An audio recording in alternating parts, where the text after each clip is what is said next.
Takuba, ou sabre en langue tamashek, l'épée des Touaregs. Le nom désignait la force européenne militaire voulue et défendue par la France pour impliquer davantage ses alliés dans la lutte contre le terrorisme au Sahel. Les opérations n'auront duré que quelques mois. L'état-major des armées acte la fin immédiate de ce groupe d'intervention. Si les opérations de Takuba s'arrêtent, c'est d'abord parce que Barkhane se réarticule hors du Mali, et c'est parce que les autorités maliennes n'ont pas souhaité donner suite à cette expérience tactique. Takuba a atteint ses objectifs dans la mesure où elle a permis la montée en puissance des unités maliennes. Lancée officiellement en mars 2020, Takuba, intégrée à la force française Barkhane, a permis le déploiement de 800 militaires de forces spéciales venus de 10 pays européens. La Suède en a assuré un temps le commandement.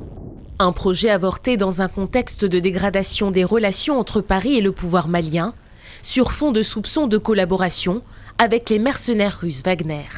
À Bamako, des proches de la junte saluent le retrait de Takuba du pays. Depuis longtemps, on a dit qu'on ne voulait plus d'eux ici. Si ils s'en vont, ça veut dire que c'est la source même qui s'en va. Et la sécurité va s'améliorer.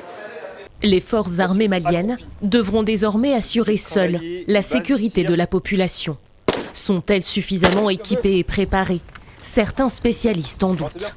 Quand on regarde également cette force Takuba, elle avait quand même des moyens logistiques très pointus, lesquels moyens manqueraient à certains égards à l'armée malienne. Au-delà de ce vide également, en termes de partage d'informations, même si vous voulez de collecte d'informations sur la position de l'ennemi, sont entre autres des atouts auxquels cette force Takuba faisait l'objet.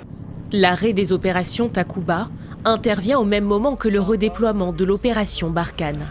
L'armée française prévoit le retrait total de ses forces du Mali d'ici la fin de l'été.